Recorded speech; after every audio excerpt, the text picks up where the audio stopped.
तो Maxwell equation क्या होता है थोड़ा इस बारे में जानेंगे और इसमें क्या क्या वेरिएशंस होते हैं। ठीक है, मैक्सवेल इक्वेशन मैक्सवेल ने क्या किया, जैसे इसके पहले हम लोग डिस्कस कर चुके हैं डिस्प्लेसमेंट करंट। ठीक, डिस्प्लेसमेंट करंट क्या होती है, डिस्प्लेस करंट में हमने बताया आपको कि rate of change of electric flux between the plate of capacitor. ठीक है ना, उसे क्या बोलते हैं। तो इसको हम लोग देख चुके हैं कि डिस्प्लेसमेंट करंट या आईडी इक्वल टू क्या आया था, इसके पहले पढ़ चुके हैं कि आईडी इक्वल टू आया था एप्सिलॉन नॉट इंटू क्या था D phi E upon d T, ये आ चुका है। ठीक है ना, बता चुके हैं। अब कुछ इक्वेशंस हैं, मैक्सवेल ने क्या किया, मैक्सवेल ने 2-3 इक्वेशंस हैं, उस इक्वेशन को लिया जो बेसिक लॉज हैं। कौन कौन से बेसिक लॉज हैं, जैसे आपका फैराडे लॉ है, गॉसेज लॉ है, एक है गॉसेज लॉ फॉर इलेक्ट्रोस्टैटिक्स, फिर क्या है गॉसेज लॉ फॉर मैग्नेटोस्टैटिक्स, फिर क्या है फैराडे लॉ है। तो इन इक्वेशन को लेकर के इन्होंने पूरा उसको सॉल्व किया। ठीक है, तो जो इक्वेशन लिया जिसको सॉल्व करके उन्होंने डेवलप किया, इलेक्ट्रोमैग्नेटिक वेव की थ्योरी डेवलप किया, उसे क्या बोला जाता है, उसे बोलते हैं, उसी को बोलेंगे मैक्सवेल्स इक्वेशंस। ठीक है ना, तो जो बेसिक लॉज हैं उसे क्या उसे बोलेंगे हम Maxwell equation. There are 4 fundamental equations which are known as Maxwell equations. वो 4 इक्वेशन कौन कौन से हैं उसे क्या बोलेंगे हम, तो ये लिखना है जिसे बोलेंगे मैक्सवेल इक्वेशन। नोट करिए, पहला हमारा नेक्स्ट क्या हो गया, नेक्स्ट हो गया मैक्सवेल इक्वेशंस। क्या हो जाएगा, नेक्स्ट हमारा आ जाएगा Maxwell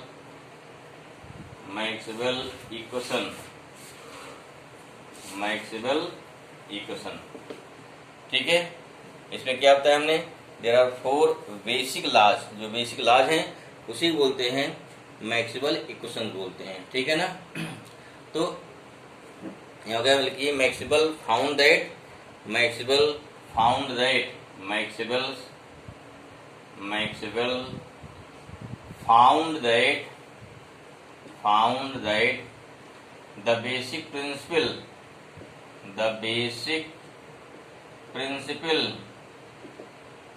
the basic principle of electromagnetism can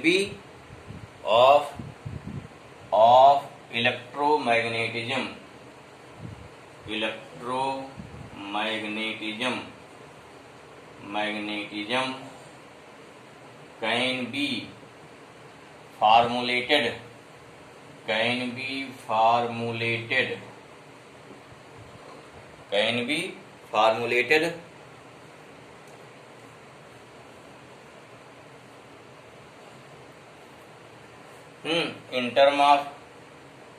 in term of 4 fundamental equations,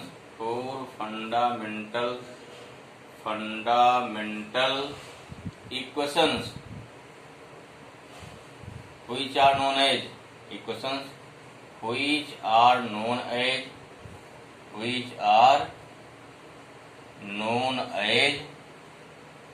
Maxwell equation. इसे क्या बोलेंगे, नोन एज मैक्सवेल इक्वेशन। अभी कौन कौन इक्वेशंस हैं हमें देखना है, कौन कौन से इक्वेशन चेक कर देखना भाई, ध्यान लगे। दीज इक्वेशंस आर, ये देखना भाई, 1 by 1 equations, these equations are. ठीक है, इसको देखिए पहले। और देखिए हमारे पास क्या होगा, इस पर से पहला क्वेश्चन क्या होगा, फिर देखिए एक बार। Close surface integral E dot D S equal to Q upon epsilon nought, ये पढ़ चुके, इसे क्या बोलते हैं, इसे बोलते हैं गॉसेज लॉ ऑफ इलेक्ट्रोस्टैटिक्स। दूसरा क्या है, close surface integral B dot D S equal to क्या है 0, इसे बोलते हैं गॉसेज लॉ ऑफ मैग्नेटोस्टैटिक्स। तीसरा देखिए फैराडे लॉ, थोड़ा ये हो सकता है समय दिक्कत आपको हो रही हो, जो वो तब समझा रहे कैसे होता है। थर्ड हमारा है close line integral E dot d l equal to कितना है, यहाँ इक्वल टू हमारा है minus D phi E upon d t. ठीक, कैसे आता है समझो इसको। अगर देखें कैसे आ रहा है, तो हमारा ई डॉट डी एल कैसे आ रहा है भाई, जो थर्ड इक्वेशन है, जैसे हम लोग पढ़ चुके हैं क्या, हम लोग पढ़ चुके हैं फैराडे लॉ क्या होता है, ये होता है E equal to minus D phi upon D T. E क्या है, ई बोलते हैं इंड्यूस ईएमएफ, या क्या हमारा हो गया वोल्टेज हो गया। अगर वोल्टेज हो तो you can say this is the induce voltage, कितना हो गया minus D phi B upon D t हो जाएगा। ठीक है, यहाँ वोल्टेज भी हो गया। इसके पहले पढ़ चुके हो क्या, हम लोग पढ़ चुके हैं कि E इक्वल टू होता है minus d B upon D t. याद आया क्या होता है, E equal to minus d B upon कितना होता है डी टी होता है। ठीक है, या अगर इसका मॉडुलस कितना हो गया d B upon D t हो जाएगा E इक्वल टू। अब यहाँ क्या हो जाएगा D T, sorry D L होता है ना डी टी, ठीक है ना, या डी बी कितना हुआ, ये हो गया E इंटू कितना हो गया vector E dot d L हो जाएगा। ठीक है, अब यहाँ डी बी है ना, अगर इसको करें इंटीग्रेट, यहाँ क्या हो गया इंटीग्रेट कर दीजिए तो हमारा v आएगा, तो यहाँ क्या हो गया v इंटीग्रेट हो जाएगा। ठीक है, इस पास क्या हो गया, यहाँ अगर बात करते हैं v का, जब है यहाँ निकालेंगे क्या है this is d B upon D t, जो v आएगा तो in place of d B इसको प्लेस क्या सकते हैं, यहाँ सकते हैं ई डॉट डी एल। ठीक है ना, तो ध्यान रखिए कि डी बी के स्थान पर क्या आ गया हमारा, ये आ गया ई डॉट डी एल, वही यहाँ पे आया है E dot d l of line integral equal to minus d five v upon D t. इसे बोलते हैं Faraday law of electromagnetic induction हो गया। नेक्स्ट क्या है, B dot d l equal to क्या होता है mu naught I C plus कितना हो गया आई सी प्लस आई डी। इसे बोलते हैं क्या, इसे बोलते हैं मॉडिफाइड एम्पियर्स लॉ, या उसे बोलते हैं मॉडिफाइड मैक्सवेल एम्पियर्स लॉ। ठीक है, इस प्रकार से क्या हो गए हमारे, इस प्रकार से 3 इक्वेशन हो गए, सॉरी 4 इक्वेशन हो गए, जिसे क्या बोलते हैं, जिसे हम बोलते हैं मैक्सवेल्स इक्वेशन। ओके ना, तो मैक्सवेल ने क्या है, मैक्सवेल ने इन चारों इक्वेशन पे काम किया और इससे क्या, इससे इलेक्ट्रोमैग्नेटिक वेव की या इलेक्ट्रोमैग्नेटिक की थ्योरी डेवलप किया। ठीक है ना, तो काफी इंपॉर्टेंट है, लेकिन यहाँ पे हमारे कोर्स में कोई इतने क्या इक्वेशन क्या है, बस इसको प्रूव नहीं करना है, हमारे थ्योरी डेवलप नहीं करना है। ठीक है ना, तो इतना क्या रहा है, इतना रहा आपका इलेक्ट्रोमैग्नेटिक वेव के बारे में। अब हम लोग शुरू करते हैं इलेक्ट्रोमैग्नेटिक इंडक्शन। ठीक है ना, नेक्स्ट क्या हमारा रहेगा इसके बाद इलेक्ट्रोमैग्नेटिक स्पेक्ट्रम। अब देखिए भाई व्हाट इज स्पेक्ट्रम, होता क्या है, जैसे पूछ लिया जाए कि व्हाट इज स्पेक्ट्रम, तो बच्चे चलो क्या बोलते हैं बिब्योर ना, जो लाइट का स्पेक्ट्रम है उसे बोलते दैट इज स्पेक्ट्रम। क्यों स्पेक्ट्रम हम लोग वही सुने रहते हैं, जबकि ऐसा नहीं है। होता क्या स्पेक्ट्रम, स्पेक्ट्रम मीन्स हो गया कि अगर मान लीजिए हमारी वेव्स हैं, बहुत सारी वेव्स हैं, जैसे क्या इलेक्ट्रोमैग्नेटिक वेव के डिफरेंट टाइप्स हैं। कौन कौन टाइप है, से शुरू करेंगे, पहले आ गया इंफ्रारेड आएगा, रेडियो वेव आएगी, माइक्रोवेव आएगी, एक्सरेज आएगा, उसमें क्या लाइट वेव आएगी, फिर क्या उसके बाद उसी में हमारा फिर आगे और बढ़ेंगे, एक्सरेज हो गया, गामा रेज हो गया, तो बहुत सारी वेव्स हैं। तो इन जो डिफरेंट इलेक्ट्रोमैग्नेटिक वेव्स हैं इनको क्या करना है, इनको इंक्रीजिंग और डिक्रीजिंग ऑर्डर ऑफ वेवलेंथ और फ्रिक्वेंसी में अगर अरेंज करते हैं तो उसे क्या बोलते हैं, उसे बोलेंगे spectrum. This means the phenomena of arrangement of different और various electromagnetic waves in increasing और डिक्रीजिंग ऑर्डर ऑफ फ्रिक्वेंसी, और क्या हो गया wavelength is known as spectrum. ठीक है ना, तो हम लोग इसको फिर डिस्कस करते हैं। तो यहाँ क्या जैसे definition of electromagnetic spectrum, the arrangement of various electromagnetic waves in increasing और डिक्रीजिंग ऑर्डर ऑफ वेवलेंथ और frequency is known as electromagnetic spectrum. ध्यान रखिए, नॉट ओनली इलेक्ट्रोमैग्नेटिक कोई वेव दी गई है, अगर मान लीजिए उसको हम इंक्रीजिंग और डिक्रीजिंग ऑर्डर में अगर एडजस्ट कर लेंगे उसे क्या बोलते हैं, तो उसे बोलते हैं इलेक्ट्रोमैग्नेटिक स्पेक्ट्रम बोलेंगे। ठीक है, अब यहाँ देखना है कौन कौन से स्पेक्ट्रम हैं, ठीक है, या कौन कौन सी वेव हैं, उसको हम कैसे अरेंज करेंगे। ठीक है ना, और क्या याद करना है, और हमको यहाँ पे याद करना है कि इस वेव का क्या सोर्स कैसे है, वेव कैसे जनरेट होती हैं, उनकी प्रॉपर्टी क्या होती हैं, इसको शॉर्ट में नोट कर लेना। ठीक है ना, चलिए शुरू करते हैं 1 बाई 1। तो हमारा पहला क्या हो गया, various part of electromagnetic spectrum. पहला क्या है रेडियो वेव। फर्स्ट क्या है, इसके मेन 4 पॉइंट हैं, what is the wavelength range, what is frequency range, and who was discovered means discovered by, and then क्या है प्रॉपर्टीज। नोट करिए, फर्स्ट क्या है इसका वेवलेंथ रेंज कितना होता है, this wavelength range is approximate 600 metre to कितना होता है 600 मीटर टू 0.1 मीटर अब मान लीजिए आपको आप किसी चीज याद कर लिया, अगर वेवलेंथ रेंज मान लीजिए याद है, if you want to find frequency range, formula क्या पढ़ चुके हैं, C equal to nu lambda या B इक्वल टू कितना होता है न्यू इंटू लेमडा, यहाँ लेमडा मालूम हो जाए फ्रीक्वेंसी मालूम हो जाएगी। मान लीजिए फ्रीक्वेंसी नहीं याद कर पाए हैं तो यहाँ से क्या हो गया, B कितना है, इलेक्ट्रोमैग्नेटिक वेव की जो स्पीड होती है वो स्पीड ऑफ लाइट के बराबर होगी। इससे क्या हो जाएगा, तो V equal to nu lambda से यहाँ फ्रीक्वेंसी निकाल सकते हैं। ठीक है, अगर अदरवाइज याद कोई दिक्कत नहीं है तो फ्रीक्वेंसी रेंज क्या हो जाएगा, ये होता है 500 किलोहर्ट्ज टू 1000 मेगाहर्ट्ज। कितना होता है, ये होता है 500 किलोहर्ट्ज टू, ये होता है कितना 1000, कितना हो गया 1000 मेगाहर्ट्ज। इसी क्या फ्रीक्वेंसी रेंज हो गया मेगाहर्ट्ज। मेगा मीन्स कितना होता है 10 पावर 6, कितना हो गया 10 पावर 6 हो गया। ठीक है ना। सोर्स क्या इसका है, सोर्स क्या होता है, ये होता है इसका सोर्स हो गया हीट प्रोड्यूस बाय, नहीं नेक्स्ट क्या है, हाँ तो सोर्स भी लिख सकते हैं चाहे, पहले क्या है सोर्स, फिर क्या डिस्कवर कौन किया, इसको डिस्कवर किया मार्कोनी ने, है डिस्कवर्ड बाई मार्कोनी। क्या हो गया मार्कोनी, इन कब डिस्कवर किया है, इन 1895। कब डिस्कवर किया है, इन 1895 डिस्कवर किया।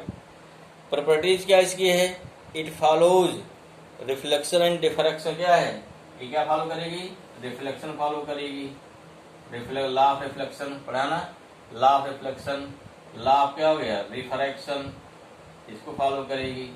और क्या है डिफ्रैक्शन, ये सब फॉलो करते हैं। डिफ्रैक्शन हम लोग पढ़ेगा, मिलेगा डिफ्रैक्शन क्या होता है, अभी चूंकि टेंथ नहीं पढ़े होंगे आगे मिलेगा। ठीक है, डिफ्रैक्शन है, इंटरफेरेंस पढ़ चुके हैं ना, इंटरफेरेंस पढ़ चुके हैं, लेकिन डिफ्रैक्शन मिलेगा हमको आगे मिलेगा। ठीक है, पढ़ा जाएगा वहाँ पे। ठीक, तो इसकी क्या है प्रॉपर्टीज है। नेक्स्ट क्या है, इसका सोर्स क्या है जरूरी भाई, सोर्स क्या है, इसके क्या क्या सोर्स हैं। ठीक है, सोर्स क्या है, ये होता है accelerated motion of charge particle. ठीक है ना, ये क्या हो गया it produce by, it is produced by accelerated charge particle या एक्सेलरेटेड चार्ज इन क्या हो गया in conducting wire, in conducting क्या हो गया वायर। आपको बताया था ना कि प्रकार से मान ले क्या है, सिंपल सा है भाई, कोई वायर है करंट फ्लो हो रही है, जब करंट फ्लो होगी in the presence of electron, उससे क्या इलेक्ट्रिक फील्ड हो जाएगी, और इलेक्ट्रिक फील्ड अगर करंट चल रही है इस प्रकार से इलेक्ट्रिक फील्ड हो गई। फिर क्या है उसमें क्या अगर मूव कर रहा है तो इसमें अगर एक्सेलरेशन है तो उससे क्या होगा हमारा, तो उससे होगी मैग्नेटिक फील्ड। ठीक है ना, तो यहाँ क्या हो गया एक्सेलरेटेड चार्ज पार्टिकल। ध्यान रखिए अगर करंट कांस्टेंट है तो ओनली प्रोड्यूस मैग्नेटिक फील्ड। ध्यान रखिए if current is constant then only produce magnetic field. But if क्या है, if accelerated charge particle accelerated means क्या हो गया, अगर चार्ज का एक्सेलरेशन हो रहा है दिस मीन्स हमेशा दोनों में चार्ज डिफरेंस बना रहेगा, एक प्लस एक माइनस का। इससे क्या होता है वहां पर एक इलेक्ट्रिक फील्ड भी जनरेट होगी। तो इसका क्या हो गया, ये इसका सोर्स हो गया। ठीक, नेक्स्ट क्या है इसे क्या बोलते हैं, इसे बोलते हैं produce by accelerated charge in conducting wire. और क्या बोलते हैं, और बोलते हैं, और इसे बोलते हैं और इन क्या होता है, और इन ऑसिलेटिंग सर्किट। ठीक है ना, और क्या होता है ऑसिलेटिंग सर्किट। क्या होता है भाई समझिए इसको, मैंने क्या होता है भाई, अगर मान ली कोई वायर है इसमें करंट फ्लो हो रही है, इफ करंट इज कांस्टेंट, अगर मान ली करंट हमारी कांस्टेंट है देन व्हाट हैपन, अगर करंट आपकी कांस्टेंट है इन दैट केस यहाँ पर एक मैग्नेटिक फील्ड चारों जनरेट हो गई, इसको निकाल चुके हैं। फॉर्मूला क्या होता है, अगर मान ली वायर है लॉन्ग वायर है तो B इक्वल टू कितना होता है μ0/2 पाई I/R होता है। लेकिन क्या है अगर चार्ज एक्सेलरेट हो रहा है जिसमें क्या हो गया तो वेलोसिटी क्या उसकी लगातार इंक्रीज हो रही है, चार्ज का कोऑर्डिनेशन क्या हो गया वो क्या डिफरेंट रहेगा ना। जैसे चार्ज लगातार बढ़ रहा है क्वांटिटी बढ़ रही है उसकी, अगर बढ़ रही है तो वहां से इलेक्ट्रिक फील्ड भी जनरेट होती है। अगर यहाँ नहीं क्लियर हो रहा तो उससे ध्यान रखिए, यही मान लीजिए देखो कंडक्टिंग वायर हो गया, क्या कर दिया इसको लगा दिया कैपेसिटर, और जिस समय कैपेसिटर क्या होता है, capacitor is continuous charging and discharging, then what happen, due to charging and discharging of capacitor, here what happen, here variable electric flux are generate and due to change of rate of electric flux here magnetic field also generated, ठीक है ना, क्योंकि यहाँ flux change होगा उससे displacement current flow होगी, अगर displacement current flow होगी तो उससे क्या होती है, मैग्नेटिक फील्ड जनरेट होती है। समझ में आया, क्लियर हुआ? तो इस प्रकार क्लियर है कि ड्यू टू ऑसिलेटिंग सर्किट या ड्यू टू क्या हो गया, डिस्चार्ज, यहाँ क्या होता है, यहाँ पर हमारी रेडियो वेव्स जनरेट होती हैं। ठीक है, नेक्स्ट क्या इसके देखिए एप्लीकेशन क्या क्या है। अगला पॉइंट क्या होगा हमारा, नेक्स्ट पॉइंट हो जाएगा इसका एप्लीकेशंस।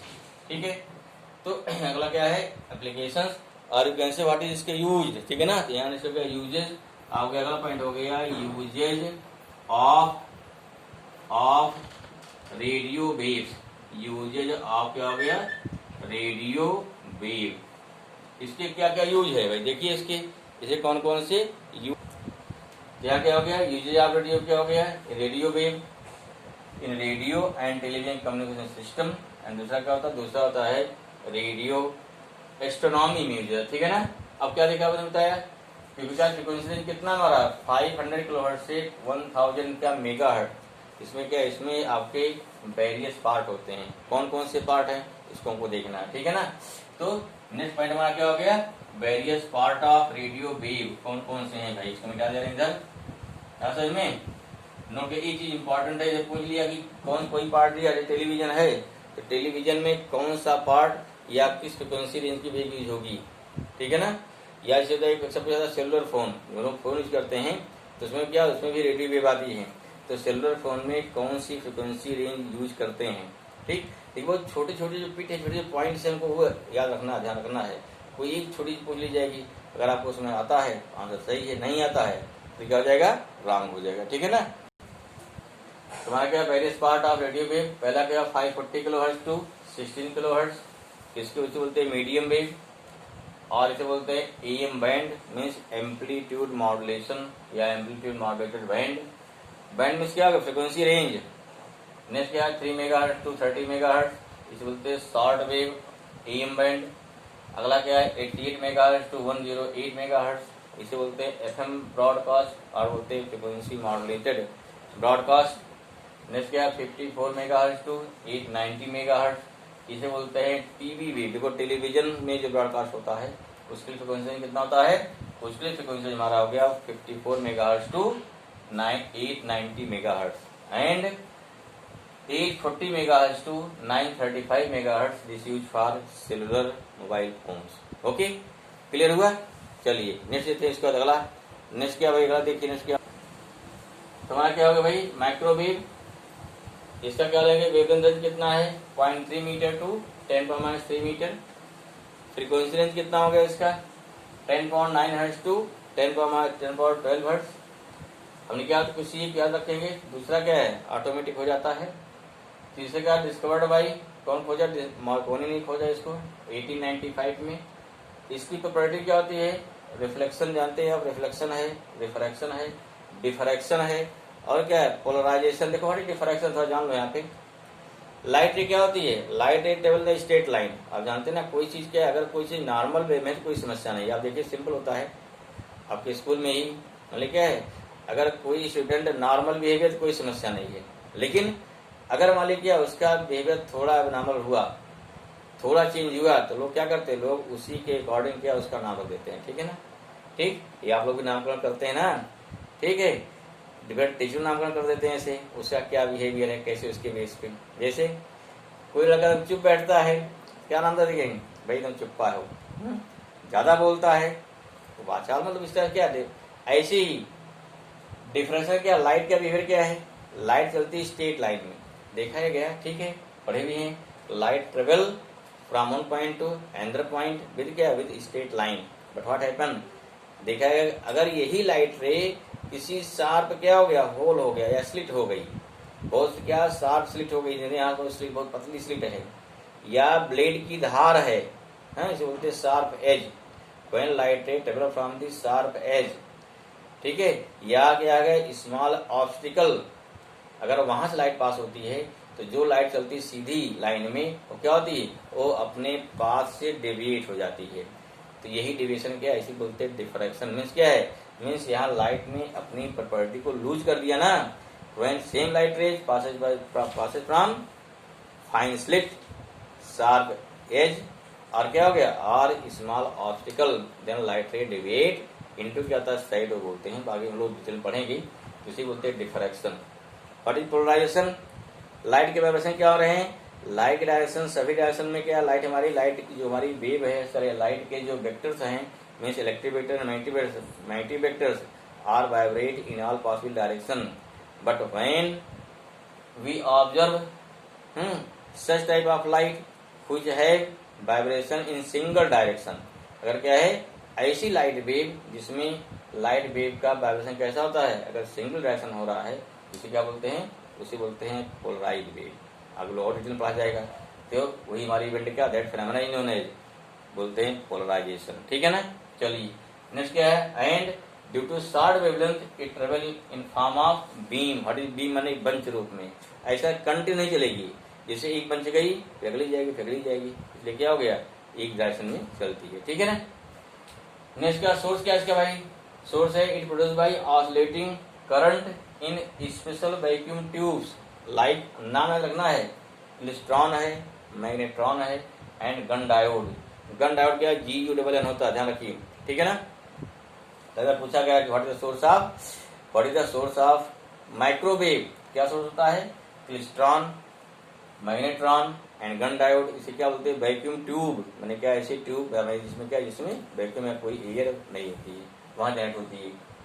यूजेज क्या है, पहले क्या गया in radar system for aircraft navigation. दूसरा क्या है लॉन्ग डिस्टेंस कम्युनिकेशन सिस्टम, पाया क्या हो गया जियो स्टेशन सेटेलाइट, पढ़ रखा ना what is Jio station satellite. ठीक है। एंड तीसरा क्या है इन माइक्रोवेव ओवन, सब जानते कोई नया चीज तो है नहीं। तो क्या होगा these are the use of microwave, दूसरा यूज हो गया। फिर क्या लेते हैं, ये क्या इलेक्ट्रोमैग्नेटिक वेव या इलेक्ट्रोमैग्नेटिक स्पेक्ट्रम का सेकंड वेव हो गई। फिर क्या लेंगे, अगला लेंगे नेक्स्ट, उसको देखते हैं भाई। ठीक है, उसको देखेंगे नेक्स्ट वीडियो में।